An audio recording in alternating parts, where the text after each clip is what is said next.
Well, if you walk away, then it looks like you've got something to hide. It looks like you're guilty. And that to me was the toughest period.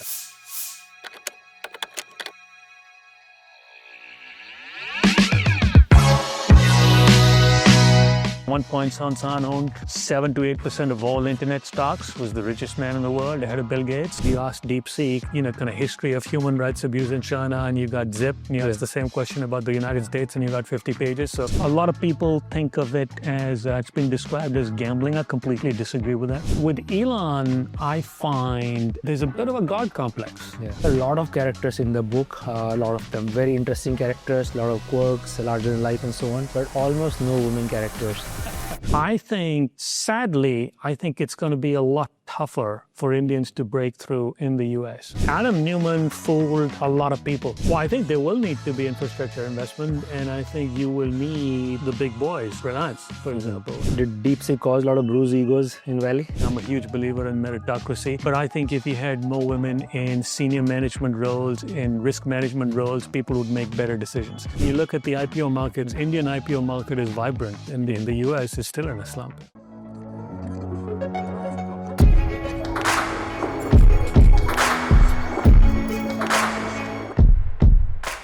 Alok, welcome to SparX. I was reading your book last 4 or 5 days, including on my flight to Delhi. And, the book is called Money Trap. It's supposed to be a business, book, story of SoftBank and in some ways also history of last 10 years of, all the big things that happen in tech.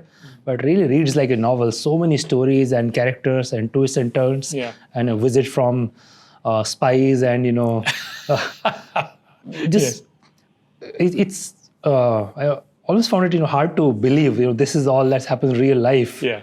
It's and also curious about how you title the book Money Trap. Yeah. What is Money Trap? Yeah. Are you out of Money Trap now? Okay. Well, first of all, thank you for having me. It's a pleasure to be here. There's a lot to unpack in that question. I tend not to read business books. The majority of them I find really boring. And, this book, it's a bit of a cliche, but it is a bit of a case of truth being stranger than fiction. But more importantly, as I thought about writing a book of this nature, the only reason I persuaded myself that would be interesting to write and hopefully interesting for people to read is if I could kind of string together a narrative, a story with a bit of an emotional arc. And, in this case, you have larger than life characters like Son, who I respect enormously, and, his kind of ups and downs and this bizarre subplot with this smear campaign, which features Mossad agents, etc. But coming back to your question, the title, The Money Trap, well, first of all, it's intended to rhyme with the honey trap, which is an attempt at sexual blackmail that features in the book. But, what I was really getting at, and I do try and unpack this theme in the book, to the extent that there's messages, sort of a subtle undertone throughout the book, is I'm looking at this world of wealth and luxury with what I'd like to think is a bit of a sense of detachment. Yeah. And cynicism about people who are trapped in it, right? I mean, this vicious cycle of I have a G5, but I want a G6, and now, of course, I want a G7, and it never stops, right? And that's a little bit of what I was trying to get at.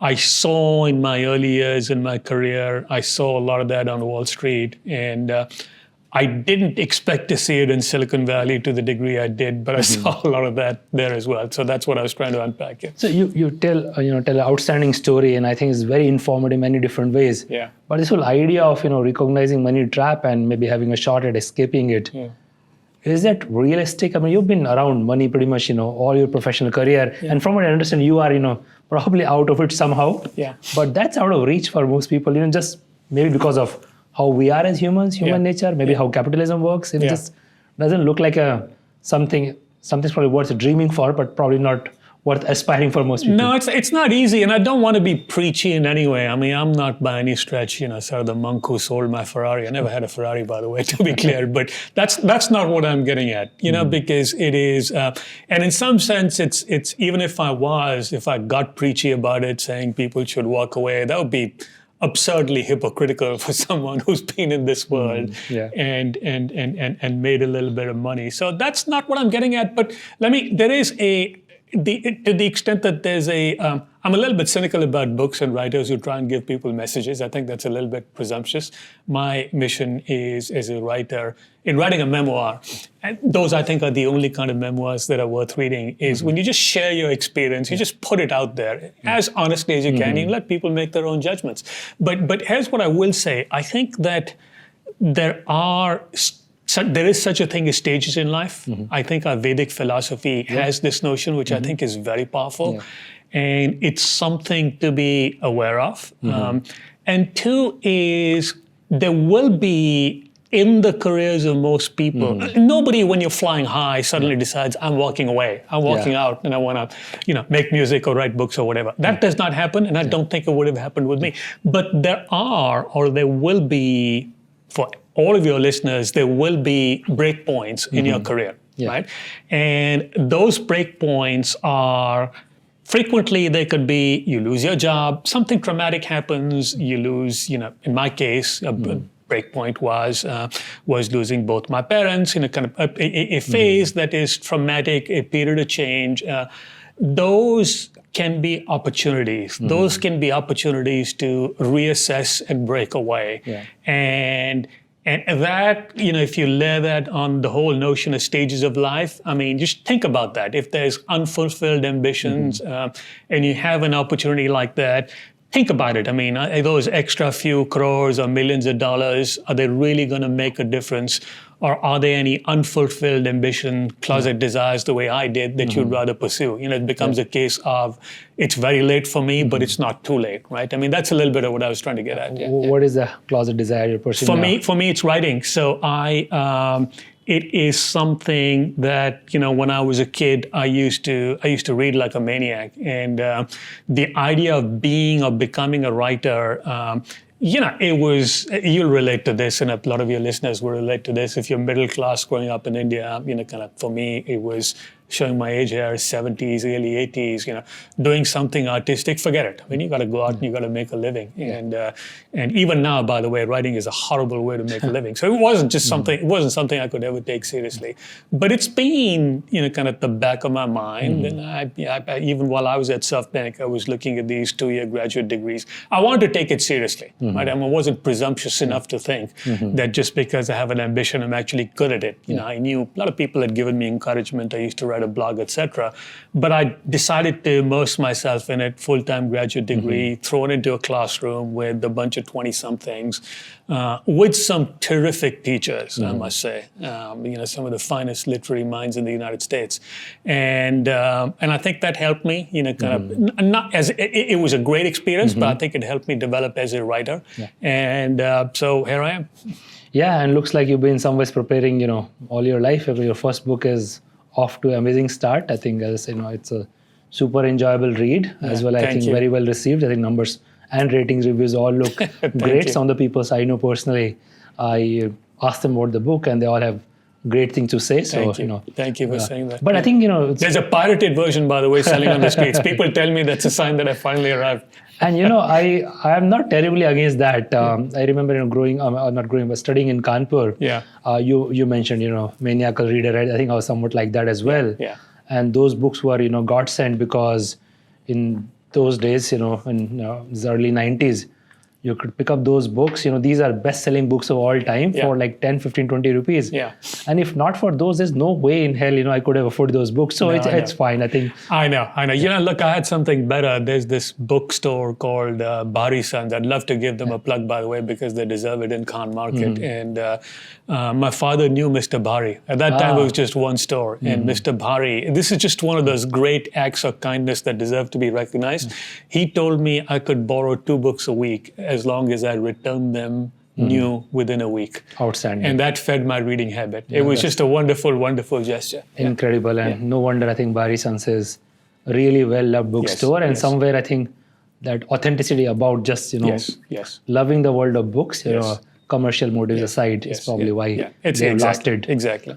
so long. Yeah. It's obviously very surprising to read that in some ways he as well as you were part of this targeted smear campaign. Yeah. Is this just something that happens when you have such high stakes game? You are there's a $100 billion vision fund. Yeah. I'm assume there is some internal politics. There are winners and losers in that game, and it's just some of the things that shows up when your stakes becomes absurdly high. Yeah, I'm not going to point fingers for obvious reasons, Mukesh, as I'm sure you'll appreciate. There's all kinds of legal liabilities, etc. Right. So I don't have proof to kind of definitely say this person did it or this institution was behind it. I do speculate a little bit, but it would be irresponsible to do that. But part of what I do want to get across to people, kind of if you want to talk about takeaways from the story, is when you're in this world of power and money, when the stakes are high, strange things happen.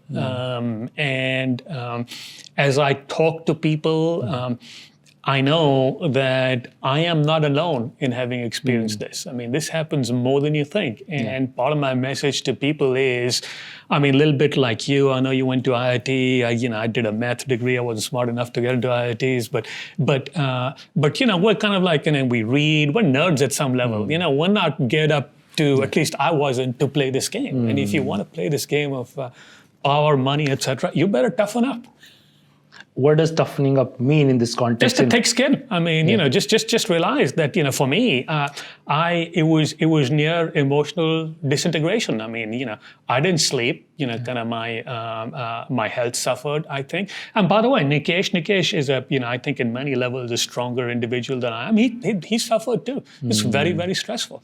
I can imagine reading the book. And I was trying to put myself in your or Nikesh's shoe, and in my case, even if somebody, let's say a customer or a disgruntled employee, sends one email to board member and I start to lose sleep over that, and the kind of things you guys went through, it's 1,000x, or probably more than that. It must have been, I don't know, like the stress from this whole thing lasted for you for months, years? No, it was a year and a half. And then, as I talk about this in the book, it is, you might think, okay, why didn't you walk away from it? Well, if you walk away, then it looks like you've got something to hide. It looks like you're guilty. And that to me was the toughest period. I lost both my parents. That was really, really traumatic, right? And when that happens within a short period of time, I lost my dog too. And for people who have dogs, you will understand what I mean. That can be, that is very traumatic too. And all of that happened within a very compressed period of time. Now, the right thing would have been take a leave of absence. But, you're taking a leave of absence when someone is writing letters. That's not a good look. Undefended, exactly. Right? I didn't have to defend myself, but, I just kept my head down. And it's not like, to be fair, Son, SoftBank, everyone knew it was a lie, right? So it's not as if, it affected, it did cause me, which is probably a blessing in disguise, to be not part of the Vision Fund, right? So to that extent, from a work perspective, I don't want to say it didn't make any difference, but and now you have some hindsight. You're many years removed from that whole episode. I'm not going to ask you to get into anything which exposes you to any legal liability. But just in your own head, you have some better sense of what is going on. The more important thing is I don't care. I've moved beyond it. And people have asked me one criticism of the book, and it's a very valid criticism, and I was aware of that, is when you start a book off in this fashion, you're expecting there's going to be some type of revelation, right? The first scene is there's a crime, there's a body, immediately you set out to believe, okay, well, who did it? Who's the criminal? Right. But if I'd done that, then the book would have been a bit of an exercise in settling scores. And I didn't really want that to happen either. Might have sold 10 times more copies, but this is a thriller without a closing. So probably, that's how good directors leave it open for the part 2. There you go. So everyone will come back, if you ever has a... maybe someone wants to make a movie, they can take liberties, right? Exactly. Let's talk about Masayoshi Son. He figure so prominently, and he has played again huge role in Indian entrepreneur ecosystem. He's absent, I think, last 5-6 years. We'll have to see him back. I think when he's around, things start to move pretty fast, and I think a lot of iconic companies that he's been part of. I think Ola, Paytm, Oyo Rooms, and few others, and all these companies have gone through their own ups and downs. They have roller coaster. But Masa-san in some ways goes long back, right? I think you describe him as this crazy guy, right? And he describes himself as a crazy guy, right? And and he's a knack of and you as a smart guy, so which is the second in his pecking order, right? From what I understand, and you don't want to go below that. Yes, exactly. But he has this history going all the way, I think, 80s, 90s, where he been making these crazy bets, and for somehow or other they tend to work out.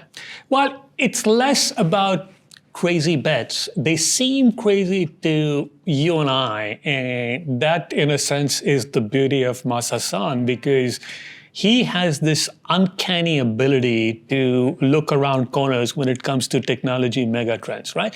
Now, if it had happened once or twice, you could say, okay, it's luck. But it's happened with, think about it, it's happened with every major technology megatrend. He started the company basically when, early days of PCs, right? SoftBank means a bank of software. It's a distributor for Microsoft software. So that was wave one, PCs.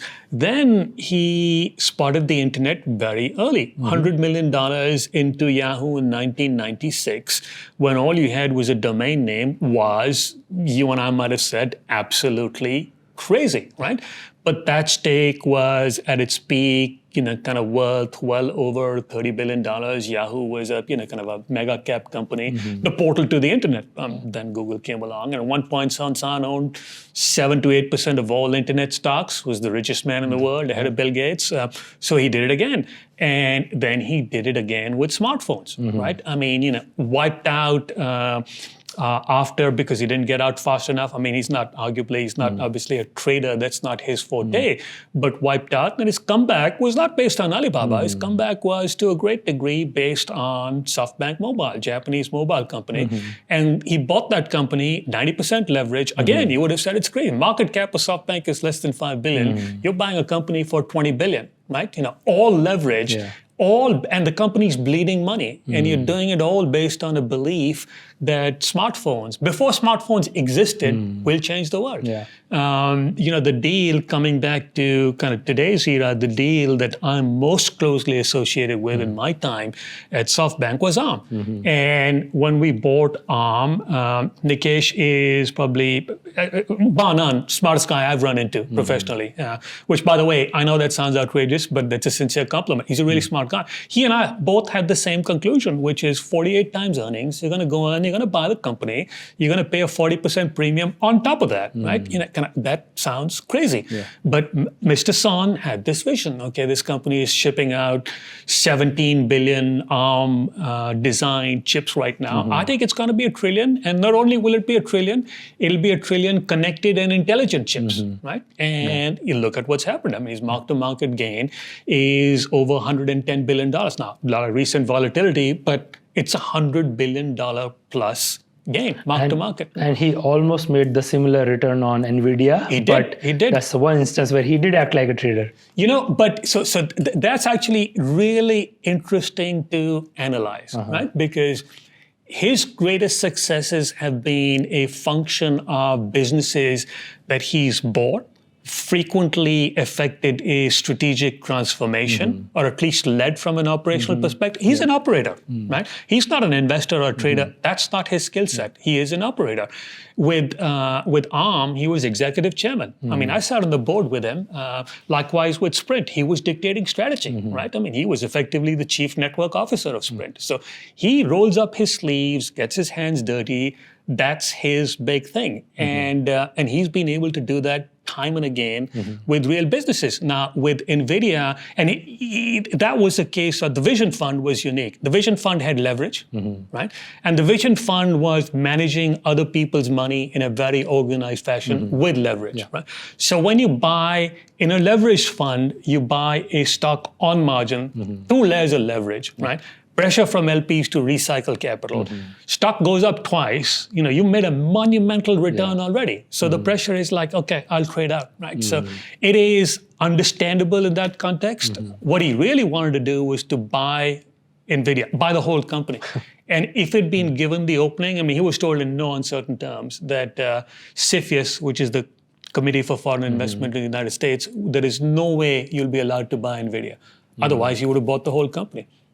For 80, I think the numbers would have been, even allowing for a control premium, he could have bought the company for 80 to 85 billion. And he was serious about it. He was thinking about it. Deadly he probably serious. would have somehow Deadly figured serious. capital Deadly as serious. well. I did all the analytics, all the numbers, absolutely. And I was like, Son, this is phenomenal. No transformation required. Just the belief that this is NVIDIA's GPU will be the engine that drives AI going forward.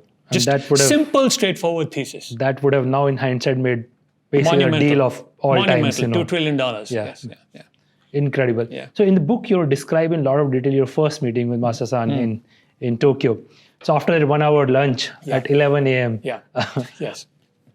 As you were seated, if you go back and think about, at lunch, what was going through your head, in addition to whatever conversation you were having with him? Yeah. What are you thinking? And were you in awe of the person, of the place, or the setting? And do you feel like in your bones, I really want to be in this place? Yeah. It's interesting, maybe a little bit ironic. I was less in awe of him than I was after the lunch than I was going in. And I actually mean that as a compliment to him because, the man's a legend, right? It's like you're going in, you're having lunch with Masayoshi Son, one-on-one. It's like, I don't know, having lunch with Warren Buffett or whatever, right? And I met with, to be fair, I was a career investment banker. I was used to dealing with CEOs, so I wasn't completely out of my depth. But I was in awe of this guy. I was intrigued. But what I found, and I described this in the book, I really liked hanging out with the guy. We laughed, we had fun together. And at that stage in life, that was really important to me. Nikesh still is one of my closest friends, and that was a big part of the appeal of working for SoftBank. And then I meet this guy, and we laughed, we had fun together, we told jokes together. And then the other thing which jumped out is, and I do talk about this in the book, is this he talks about happiness for everyone. Yeah. And which sounds like really kind of cheesy, strange, if you know what I mean. McDonald's or Coke. Yeah, exactly. Like Disneyland or what. But what he is getting at is this idealistic notion of technology making the world a better place. And I sort of like that. Yeah. He meant it. I really think, and I think he still means it. Yeah. Take us, maybe into the, what does it feels like, looks like working with him, maybe a particular difficult transaction that you might be involved working closely with him, and what was surprising about it, things that you might not have thought of otherwise in your rest of your career.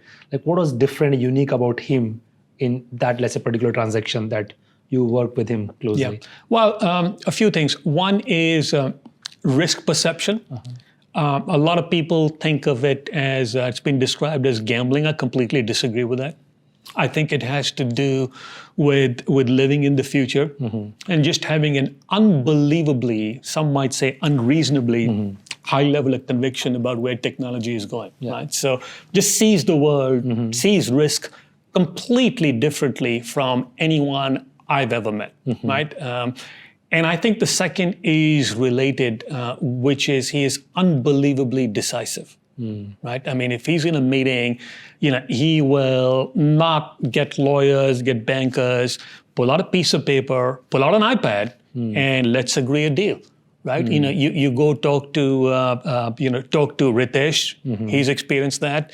Vijay, he's experienced that. Just like sitting together. I was with Vijay. What about the fine? I was with Vijay at Chambers and Taj. Kind of handwrite like with Adam Newman. Did the same thing. Unbelievably decisive. Right?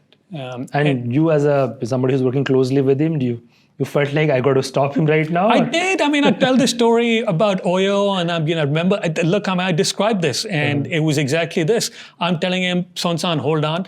People who were watching me said, "Look, you look like you were in pain." and I was telling him, Son, come on. On behalf of Ritesh didn't come asking for money, right? But Masa's his response was when I told him that let's get the team to do some analytics. We should think about this. His response was, no. He reminds me of me when I was his age. And I believe in this guy. And same thing with Sam Altman now, I guess. Yeah. And he literally pulls out of equivalent of his checkbook and signs something, and basically deal is done. Some fine print may get figured out later. Absolutely. Kind of the team can figure out the when he shakes hands, when he signs, it's a done deal. How is he thinking about his India strategy? If you have any insight into where he's at now, because he's just nowhere to be seen. His India strategy at the time, and I think this is still what you may disagree, you're closer to it than I am, but I think if you look at the world of technology in India, the way Son looked at it at the time, he called it the time machine, which is literally as simple as whatever kind of tech mega trends work in the Western world, right? It is not just tech mega trends, but business models, whether it's ride sharing or electronic payments, transport them to India, and they will work even better because there's no legacy industry to disrupt, right? I mean, you can effectively leapfrog the whole shopping mall culture or even credit cards. Credit card penetration is very low. Forget about that. Right now, we're thinking in the world of kind of crypto payment systems, new banks, et cetera, digital banks. We're moving beyond that. So that's the opportunity in India, and I think that remains the case in my lifetime, your lifetime too. So he is. I think at this point he's made a lot of bets, but as far now, I'm on the sidelines, so a little bit of like what I know, but I do watch SoftBank closely, and I'm in touch with a lot of people. Obviously, his obsession now is AI. Right, he is completely, totally all in on that. I don't think that means he's changed his view on India, but it's very obvious that his focus is on AI.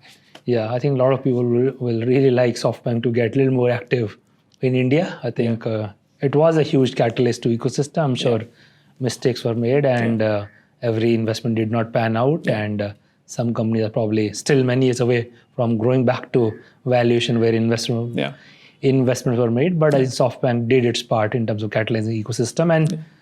And I think you had an article somewhere just a while back about this 10-year thing in India. Every 10 year, it looks all over again. Attractive new batch of investors and entrepreneurs. But one of these decades will be real decade, and it feels like this one has a better chance. Well, don't get me wrong. I think all those decades are real decades. But people, you and I, if you watched India for a long period of time, we get a little bit cynical about foreigners who come in and out. Do you know what I mean? I mean, kind of the tourists, if you will, from an investment perspective. Because India will always progress at its own pace, right? I mean, it's not kind of to be rich is glorious, and then we changed our minds about being rich. I mean, that's China I'm talking about. It is, look, I mean, I'm long-term bullish on India.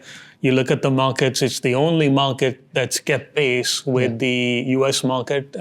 Nothing in Europe, Japan, nothing comes close. Yeah.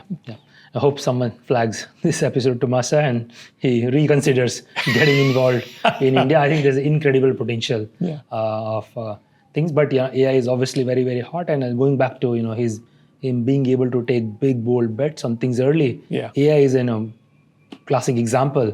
The entire thesis on Vision Fund was built around AI.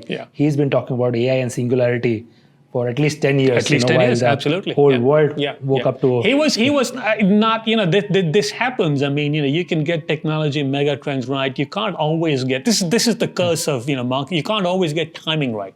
Right, and in many respects, well, not in many respects, it's evident now he was way ahead of his time. You could not have bet $100 billion on AI back in 2017, that era. Now, of course, it's a different world. Right, but the time where Vision Fund came together, it was obviously it shook up the entire venture private equity ecosystem, because globally, people used to think of $500 million fund, billion, $2 billion, and then out of sudden $100 billion fund, which was unheard of, unthinkable. Yes. Most people couldn't even believe, what they're hearing, but it was real. Yeah. Vision Fund made its, presence felt all across the world in the tech ecosystem. It did. But now again, we have a bit of hindsight. How would you rate? How did it work out?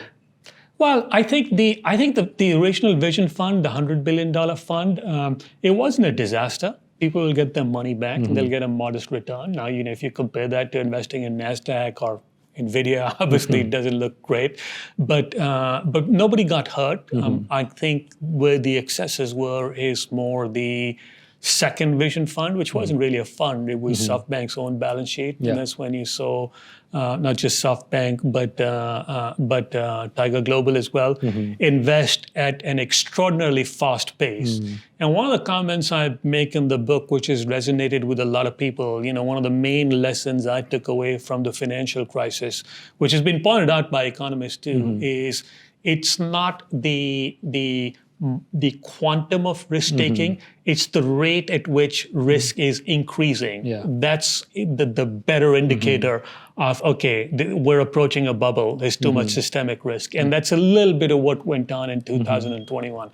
But Son, to his credit, and not many people do that. I haven't seen Tiger Global come out and do that, for example. Just came out and said, look, mea culpa, I got carried away. Okay, and his self-flagellation was amusing. I thought personally endearing. He posts this image of this samurai who's just been beaten in battle and saying, "Okay, I'm retreating." I mean, but that's vintage Masayoshi Son. Doesn't blame anyone else, saying, "Okay, I messed up. I'm going in hibernation." But now he's back, and I think the world's a better place for it.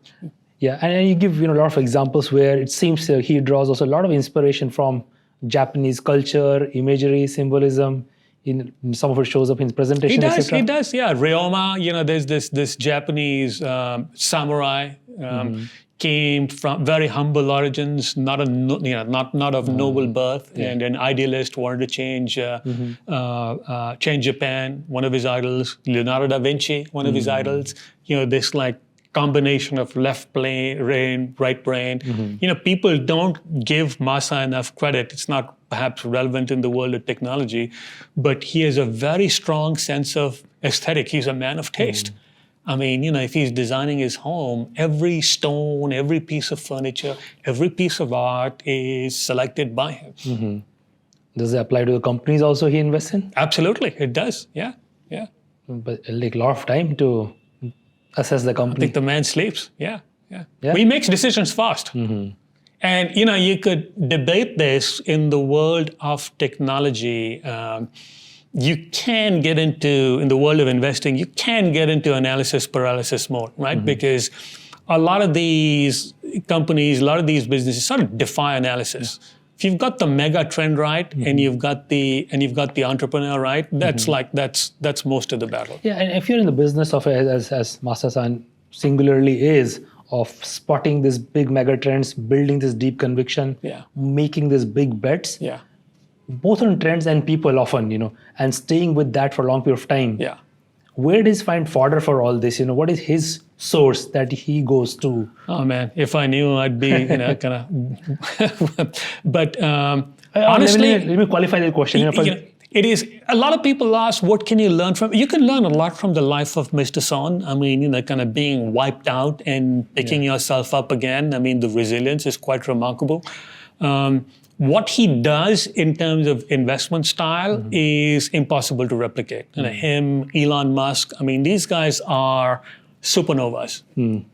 It's just, you can watch and you can admire, but you can't really emulate. You can't really pick out, okay, if I did, these things, I could become like Elon or like Masayoshi Son. It's not going to happen. But Masa has able to say, even publicly, as you mentioned, to say, I was wrong. He's able to laugh at himself. I think you tell the story of the, it almost makes a joke out of losing $60 billion after 2000 crash, right? Which is, I have, to the best of my knowledge, I have not heard Elon must say I was wrong even once. I think you. No, you're right. You're right in that sense, and you don't see Mr. Son kind of play God and wade into politics, and now he wants to I don't know, cause revolution in Germany, and I mean he's one. Elon's one of a kind too.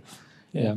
And this is And I guess, Alok, this is probably closest to Masayoshi Son's biography, at least not the one I'm aware of. If someone's written, it's definitely not popular. Yeah. And I think a lot of people are obviously very, very intrigued by his life, what he has done, Yeah. and probably a Walter Isaacson subject Yeah. one day, Yeah. which I think a lot of people will enjoy. Yeah. But, and this may be the question more generic, watching someone like Masayoshi Son, who is obviously larger in life character, has been so influential in the, at least technology circles, and Elon Musk, what he has been doing and so on. Yeah.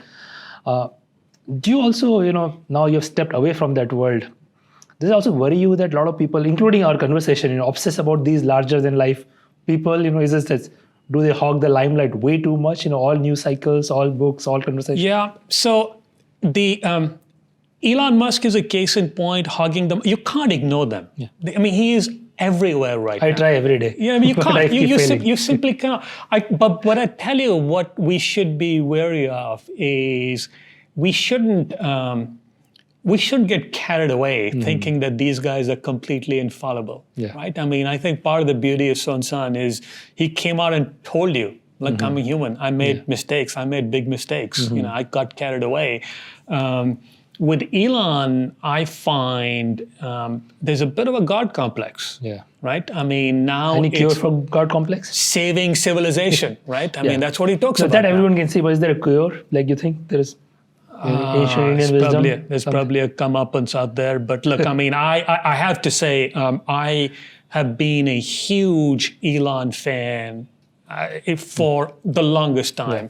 The number of cocktail party discussions where I've defended him, I mean, but it gets tough. I mean, what the guy's done with, if you accept that the environment's our biggest issue, he's done. They gave they gave Al Gore a Nobel Prize. What did the guy do? Make a movie, for God's sake. I mean, so Elon Musk has done more than Gore, than Obama, than Biden, all of them put together, right? What he's done with SpaceX, the amount of money he saved the American taxpayer. It just goes on and on. The guy is truly, truly remarkable. And I just wish he'd keep on doing that. Yeah.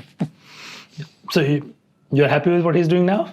I am cynical about what he's doing now. I think what he's doing with Doge at the government level is, I think that's fantastic. I'm a libertarian at heart. I'm not a big believer in government. I mean, look, I grew up in I left a very socialist India. I think things are one heck of a lot better now, right? So I'm not a believer in big government. So I'm a fan of what he's doing, but I'm not convinced he's going about it the right way. He's just pissing too many people off. Yeah, efficient, productive government, I think, will everywhere in the world will be quite welcome. Absolutely. But getting an email saying next 48 hours. But that's what I'm talking about. That's what I'm talking about. There's probably a better way to do these things. I mean, the U.S. government is not Twitter. You can't come in with the way you did carrying a sink or whatever. I mean, it's just. And as you tell the story of SoftBank, we also in the backdrop the story of in some ways big tech. Even Nikesh, he was a rock star at Google before he joined SoftBank. Last 10 years also, big tech is just getting stronger and stronger and stronger. Yeah. Is that something also, you paid attention to, your point of view on that, the disproportionate access, power, influence, money they have? Because today all the big egos basically come from big tech. There's very little room to be able to play this big game outside of big tech. Well, DeepSeek was democratizing. Do you know what I mean? Yeah. It's just proving that you don't. I mean, it's actually a brilliant case study that made everyone happy, because there was this David versus Goliath thing that makes everyone happy. And even kind of ironically, it came out of China. I wish it had come out of India. There's no reason it couldn't have come out of India, by the way. And I think there'll be other interesting things coming out of India. But I don't worry too much about that, because I think some of the concerns about surveillance capitalism, etc., are way overdone, right? I mean, I happen to have met with, not that they're my buddies, people like Sundar Pichai is a great example, Ruth Porat, the management team at Google. These are not evil people. These are not evil companies. And I think equally, the one point people miss is you go back in history, look at the history of technology, look at the United States. historically, the biggest monopoly was broken up in the United States was AT&T, and you had Bell Labs. You'll remember Bell Labs. And some of the greatest innovations, technology innovations at the time, Nobel Prize laureates, etc., came out of Bell Labs. And you're seeing that out of Google. That's the flip side of having these huge companies that are able to invest, right? I mean, the protein folding, for example, Nobel Prize for chemistry. There's some serious innovation going on at these companies which you would not be able to do if they didn't have that scale and that degree of profitability. And I don't think I don't get what purpose would be served by breaking up these companies. You break up Amazon, what happens? You separate out AWS, shareholders make money, right? I mean, Jeff Bezos becomes even richer. I mean, it's just not obvious to me that size is necessarily your enemy. There are a lot of characters in the book, a lot of them very interesting characters, a lot of quirks, larger than life and so on, but almost no women characters. Is this a story of tech in general, particularly more in the SoftBank context? How do you explain the absence of women? So if this was a work of contemporary fiction, that would be a very real criticism because it would be nice to have portrayed some strong women. Now there are references to my good friend Ruth Porat, who I really admire. Obviously, my wife will also admire. But the reality is that in the world of finance and in the world of technology, there aren't enough women. And I make a couple of comments which are heartfelt, and I really, really mean this. And I make the comment in the context of Elon Musk versus Mark Zuckerberg. These big male egos, testosterone. I mean, come on, the guy's tweeting about dick measuring contest. That is just juvenile behavior. And I think that your role model. So I think women in senior roles in the world of finance, I think this is not just lip service. Like this is not like a DEI thing. I'm a huge believer in meritocracy, but I think if you had more women in senior management roles, in risk management roles, people would make better decisions. And I think that's equally true in the world of technology. People would make better decisions. They would be measured, and egos are less likely to get in the way. What was the inside view of SoftBank on this topic? Was there a concerted effort that we have to find strong women entrepreneurs? Absolutely. So, so there was a real focus on finding senior employees at all levels. So one thing I will say unequivocally, it's true of SoftBank, and it's true of Warburg Pincus, and it's true for most VC firms, other people in the Valley, not just VCs, companies, is in a tie, a woman usually wins. In other words, there's a real awareness that we need to have more senior women. And the world that I portray is I think it'll look very different 5 to 10 years down the road, because I think there are enough women coming up through the ranks, and there's a lot of sympathy and understanding that there needs to be consideration of issues like childbearing, etc. People accommodate that, so the world will be very different. I don't believe that when we were there, investing is a different game, and I think to me it's all about finding the right entrepreneur. No discrimination. SoftBank did have a DEI type fund, a small fund. So there was an effort to do that, to be clear, but to the best of my knowledge, at the vision fund level, etc., from Son-san's perspective, it's the right businesses, the right entrepreneurs, male, female, he didn't care. Yeah. And as we start to talk about DEI, I think, again, unfortunately, we are at the junction of history where in US it is very overtly being rolled back, and there is a concerted effort to basically, paint all this as mostly, ultra woke culture. It's all extreme left liberal type of ideas. Some of those things probably got overdone. The wokeness, to be quite example, for example. So some modest rollback, I think, is probably not a bad thing, but that's the nature of the beast. It's the nature of capitalism. Pendulums always swing too far in either direction. At least from a distance, the rollback doesn't seem modest, but with time will tell. Well, but that's the thing with people like Trump and nothing seems modest with them. Yeah, exactly. Everything is magnified, right? I mean, they've got that big megaphone, and they both kind of shoot something off every morning, and everything's magnified.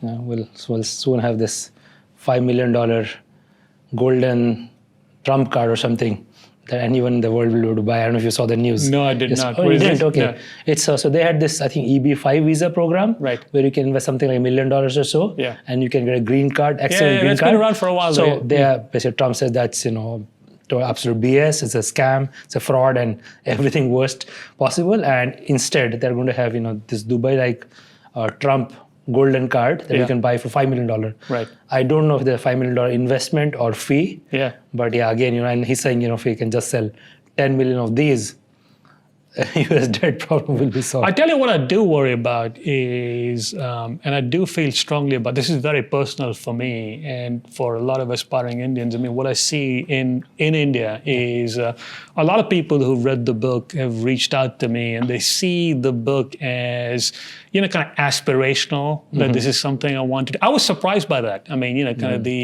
it's very obvious that people still feel, despite all that's going on in India, that there's better opportunities in the United States.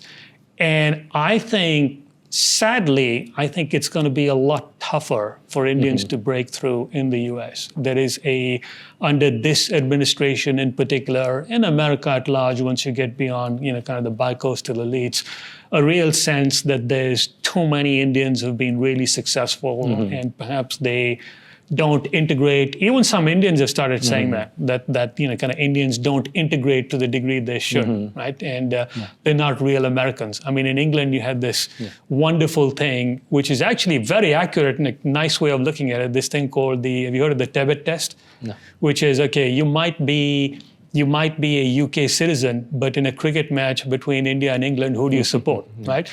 I fail that test every time. I have a UK passport, but if India is playing England, I know which side I'm rooting for, right? So I think that's a long-winded way of saying, I think the bar is being raised. I think it's going to be a lot tougher. India and US don't play each other in cricket. Well, fortunately, not for now, exactly. Yeah. Maybe we'll start baseball with the US or something. But I think it's probably that what you just articulated has not sunk in among the, Indian diaspora, or maybe people are starting to realize, but I think Indians obviously have been extremely successful, disproportionately so. Yes, they have. And maybe that also brings some hubris, some confidence, sense of, no one can touch us feeling. But what you are saying is that probably this administration might have different views about that. Yeah, it's not just the administration. It is Americans at large. I mean, this is it's America for Americans, if you will. And Indians can be Americans, but only if they've really integrated. Got it. So I think all the other Indians need to stop giving their kids Bharatnatyam. Well, there you go. That's a little bit of what I'm getting at. Exactly. Yeah. Right. Yeah.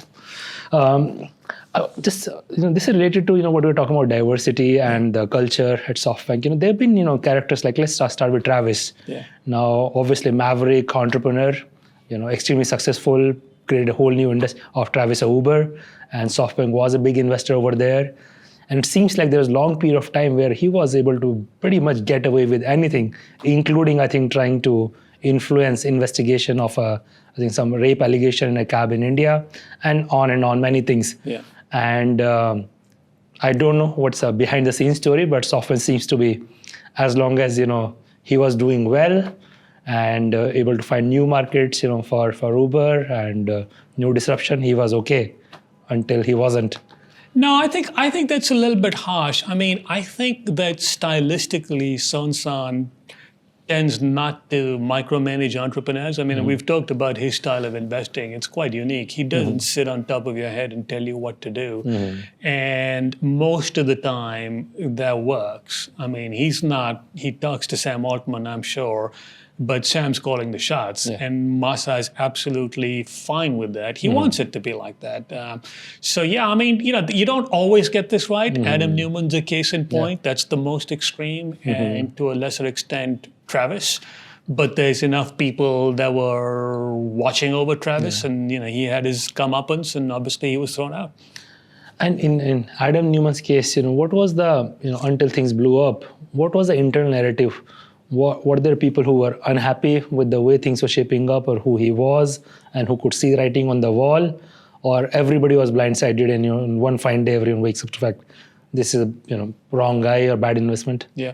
Well, look, I think Masa will be the first one to tell you. In fact, he said this publicly. His exact words, which I quote in the book, was that I blame myself even more than Adam Newman, which is quite a statement, right? I mean, that's humility. Yeah. So he takes responsibility. And yes, absolutely, there were people at SoftBank who did not buy into the story. My own view, as I describe in the book, Nikesh and I turned down that deal without even showing it to Masa when it was first shown to us. And for us, it was as simple as it's not a technology company, right? And even as a real estate company, I had an issue with, I'm putting on my investment banking capital markets hat on, I had an issue with asset liability management, right? Which is, you are renting long-term 10, 15-year leases, and then your contracts are very short-term. And that's just a recipe for trouble, if not disaster, in a recession. So if it was obvious to you, and it clearly is, in hindsight, was not a technology company, and by this time, Masa was quite deeply convinced that he wanted to take a huge bet on AI. Yeah. So what did he see which convinced him not only it's a technology company, but potentially even an AI company?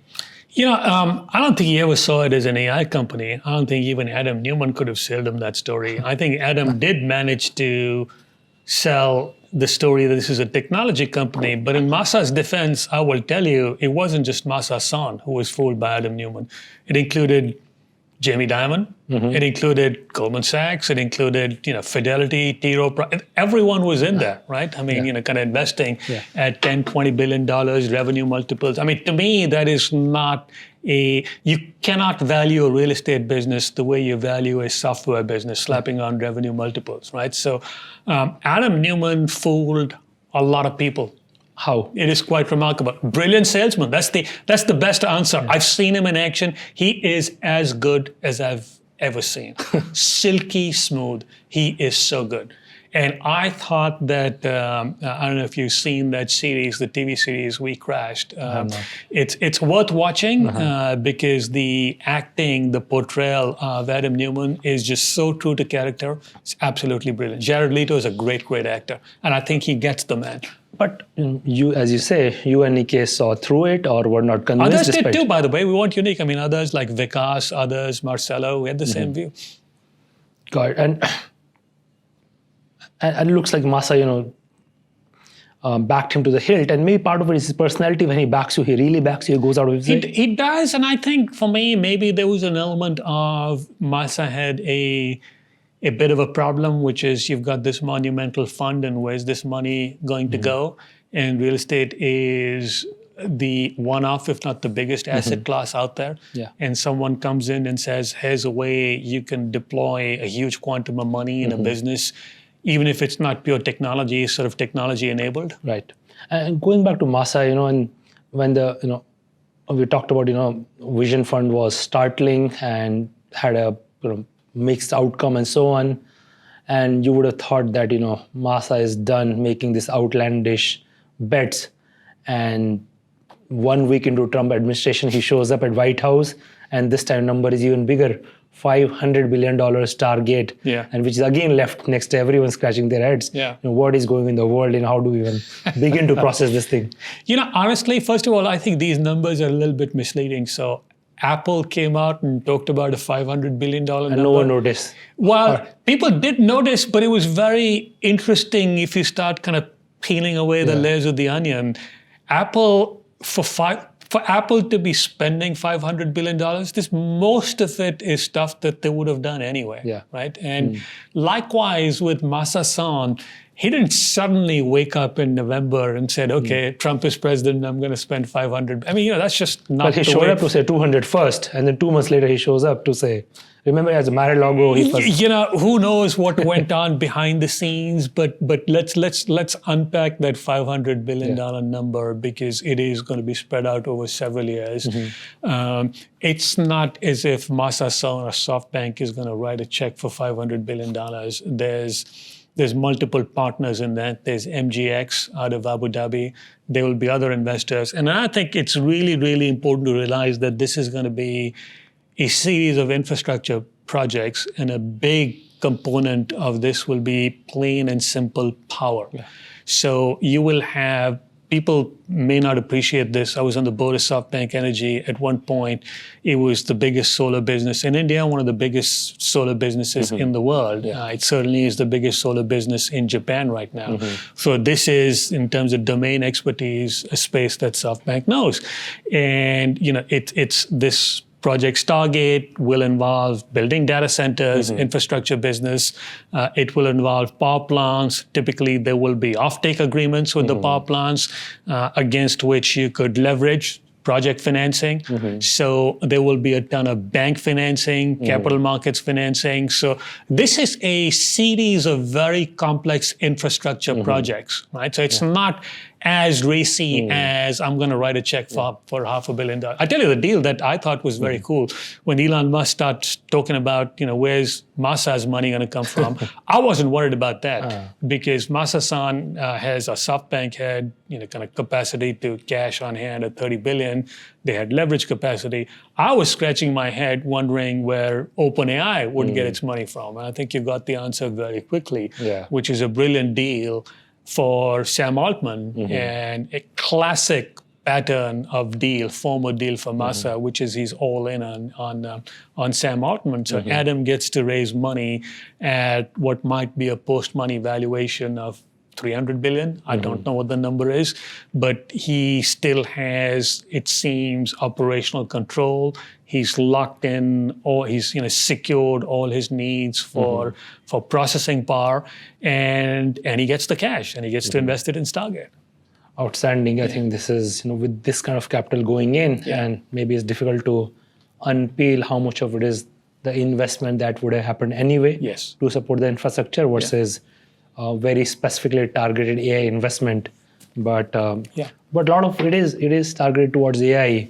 And how do you just process that? The quantum of capital that going in to support AI infrastructure, because this is, I don't know, maybe energy may have some parallels, but probably over many decades here, that kind of quantum investment is going to happen over the next 5-7 years.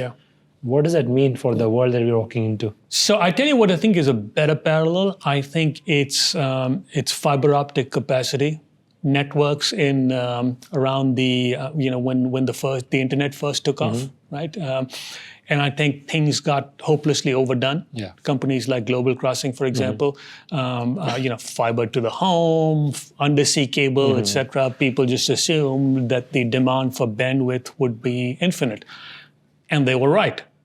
But you can be right and still get it wrong when it comes to short to medium term supply-demand mismatch. So I actually think that's the worst case for demand for processing capacity, right?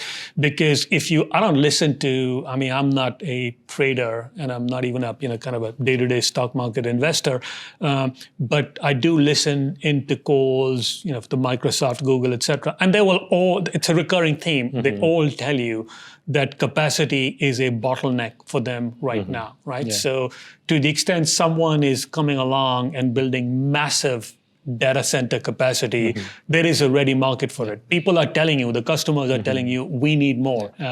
That does not, that does not mean that there won't be a mismatch. There will be probably, NVIDIA misses its quarterly numbers, et cetera, et cetera. But in the long term, I think the secular trends are in place. And Alok, you were part of structuring a lot of deals, both your career as a banker and later on SoftBank, some massive deals as well. When we see an announcement like this, $500 billion target, is there a lot of many weeks or months of fine print, 500 pages worth of analysis, or you start with the PR and you figure out some, and more or less you're in the zip code and you'll figure things out as you go along? What happens behind the scenes? I think with Son, if I knew him, and I do know him, I think I think a little bit of it is Trump too. He just needed a big headline number that he wanted to announce. it's not as if SoftBank has signed a legal commitment or OpenAI has made a legal commitment to invest $100 billion or $500 billion. That's not to say that the announcement is BS, right? Because in the grand scheme of things, again, you go back to the supply-demand mismatch. Son will tell you, and he has with a straight face. I think he did that in Riyadh at the AFII conference. That 4 trillion, 5 trillion, he can totally see it, right? So it is. There is. I don't think it's a crazy number. Yeah. And just again, sitting here in India, how should we look at this? With this, if you add up the announced investment and extrapolate to what Facebook is going to do and what Microsoft is going to do, we are looking at probably a couple of $1 trillion of investment in infrastructure over the next 10 years or so. Yeah. And if India is not able to not doing that 1% of that investment in infrastructure, what does that possibly mean for us? Well, I think there will need to be infrastructure investment, and I think you will need the big boys. Reliance, for example. I mean, you saw Reliance announcing their venture with NVIDIA with a little bit of fanfare. Yeah. So you will, and that is right in Reliance's sweet spot. I mean, they have a history of executing, whether it's telecom, whether it's refining, of executing on a massive, massive scale. They can do that. And they are sort of in the technology business with the communications business too.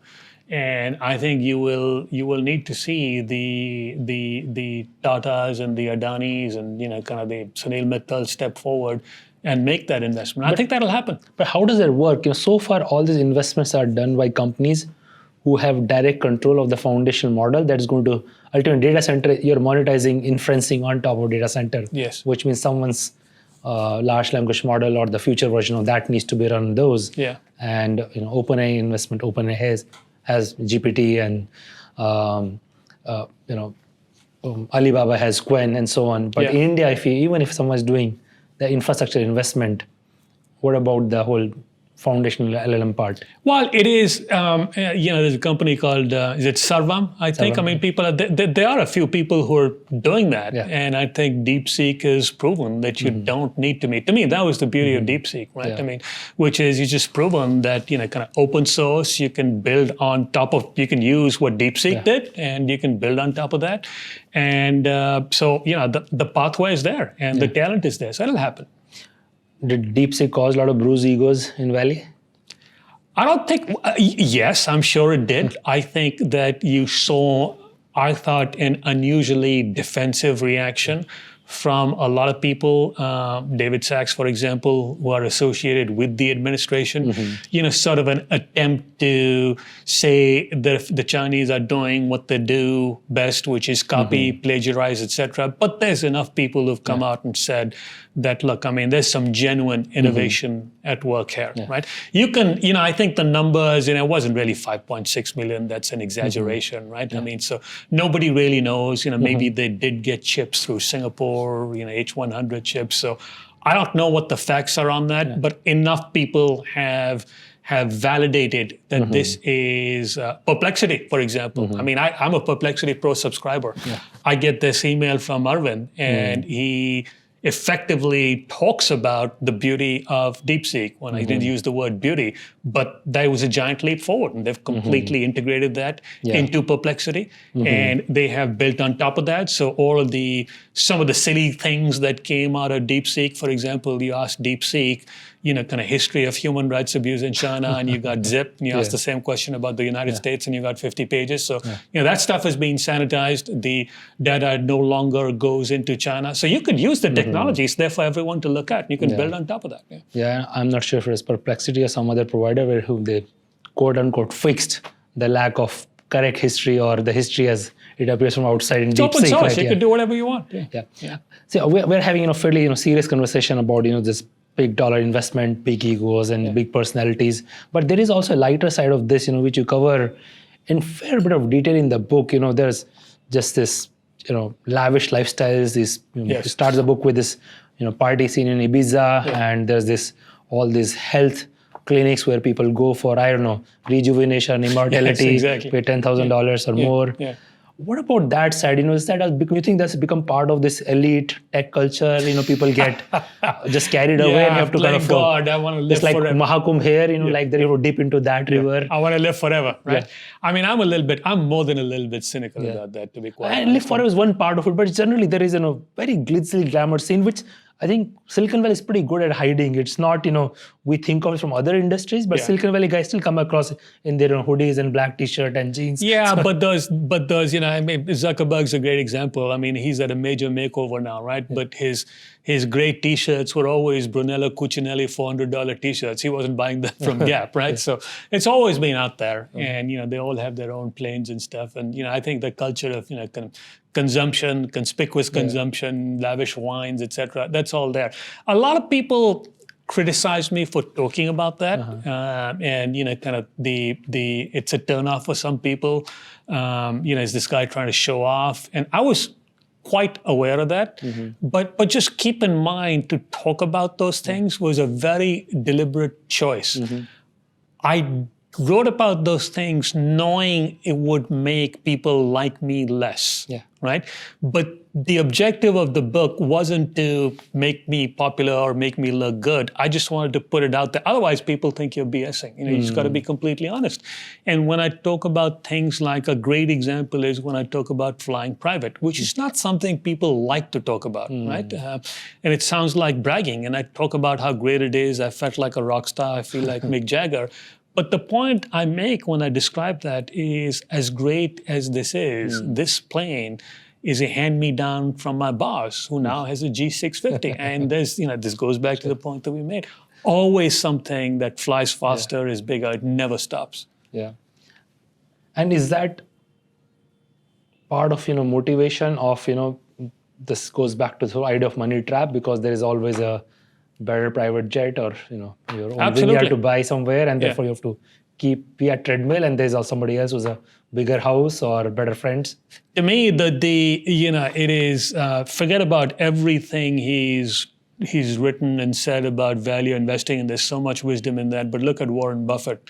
Look at the humility of the man and his lifestyle. It's quite amazing. Yeah. Today I think average VP in Google has probably better lifestyle than Warren Buffett's not lifestyle. even close. Yes. Not even close. Not even close. Yeah. I can think of people who are obsessed about how do you take 5,000 wine collection to 10,000 wine collection, because 5,000 obviously is too small. I have to say, and I do make this point in the book, is the Indian entrepreneurs I interacted with seem less susceptible to that. I mean, I compare, because I actually saw Kunal and Rohit in the same room as Adam Newman, and that's a pretty stark contrast. And I really love the fact that when Nikesh and it really made an impact on me. It made me feel stupid, actually. That Nikesh and I took them to meet with Alibaba in Hangzhou. And the two of them, and they said they always did this, I don't know if they still do, they shared a room at a Holiday Inn. And at that point, on paper, those guys were, approaching being billionaires.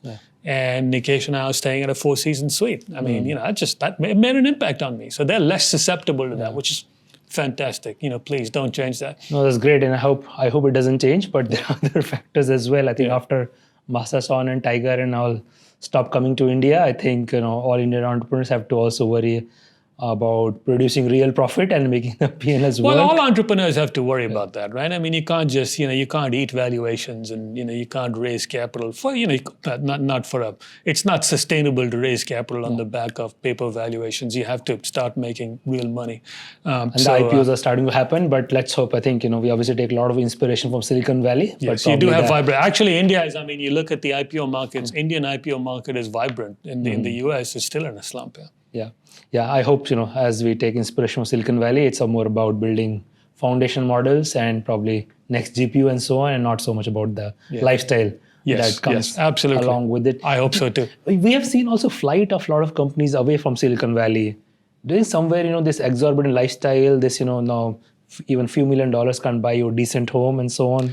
No, I don't think it's about that. I think it's much more, it's led by the value libertarians, right? I mean, I think they find that... Maybe I'll pause you. Why don't you first describe, what is a value libertarian? I think they've been, so I think, people like Andreessen Horowitz, Mark Andreessen, I should say, Peter Thiel, Elon Musk, they're all part of that club, really totally turned off by the leftward swing in California, the demonization of the successful and the rich. Right? I think it's gone way too far. And part of that package is the wokeness too, right? And I think those people have led the way. And most Americans are behind them, right? Once you get away from the so-called bi-coastal elites, they've led the way in terms of saying, okay, we're going to Texas or we're going to Miami. So I think that has happened. That's not to say that the Valley still isn't the most vibrant tech ecosystem in the world. Absolutely it is. But there has been a bit of a move with, Miami is really vibrant right now, for example, as is Texas, so I'm told. Yeah, which is probably good for America overall. But we also seen Silicon Valley is very resilient. I think people have been trying to write its obituary for a long period of time. And someone was telling me pretty much all the AI work in the world, 80% of that is within 1 kilometer radius of where OpenAI is in downtown San Francisco, and that's where all of the AI it's quite remarkable. It's quite remarkable. Being created. And every time I go there, I mean, the number of bright people there, the conversations, whether you're riding in an Uber or in a bar or whatever. I mean, it's the ecosystem. It's actually really, really cool. Still is. Alok, you mentioned some people have written to you and said they found the book very inspiring. Talk to me about the inspiration. Is it youngsters who want to start a company? Is it VCs? It's people who want to be like Masayoshi Son? What is the inspiration? Yeah, that's a great question. So I didn't see this coming. It's actually even more basic than that. And I talked about, I was really, really surprised. It is, it's people, nothing to do with the world of technology. It's just the desire for upward mobility. Like I said, and I'll repeat it because it really made an impact. I didn't see that coming because that's not to the extent I had messages or messages I thought people would take away from the book. That wasn't it. There's an element of like, you're an inspiration. I want to be like you. That is just not what I was getting at. And that took me by surprise, and this is why I feel strongly about this pathway to the United States, and that as a way of upward mobility. Not enough opportunity in India. America is the pathway. People focus on that. They see that as something aspirational. So you got a message that people want to be like you and not like Masayoshi Son. Well, surprisingly, I didn't see that at all. Probably better for the world. I think one Masayoshi Son is enough. I think it's kept us entertained for last. Well, the problem is there is no pathway to become like Masayoshi Son. Like for me, it's like you go to an American college, you get a little bit of luck, and et cetera. You work hard, and things work out, and kind of. Yeah. No, Alok, I think this is outstanding. Silicon Valley and technology in general has been a huge part of what has happened in the world. It's continued to play more and more central role. But we don't get an opportunity to go behind the scenes and see how things come together, how people make these outlandish bets, what happens when they don't play out, and also behind all these things, human emotions, human characters, human stories involved. I think you really bring it out alive for really big story, centered around SoftBank. It's a outstanding read. I'll heavily recommend to anyone listening to this podcast to do check out this book. And thanks so much for both writing the book and thank you. People have described the book as a love letter to India. And actually, of all the things that have been said about the book, I love that the most. But thank you. It's a pleasure to be here and to connect with people. Thank you.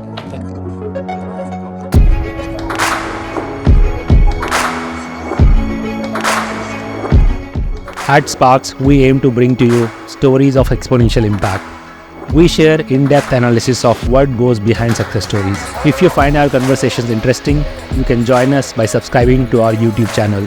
You can also listen to SparX on Spotify, Apple Podcast, or any other audio platform of your choice. If you have any suggestions on who we should invite or what topics we need to cover, just let us know in the comments. We are always listening, looking for ways to improve, and keep getting better as we go along.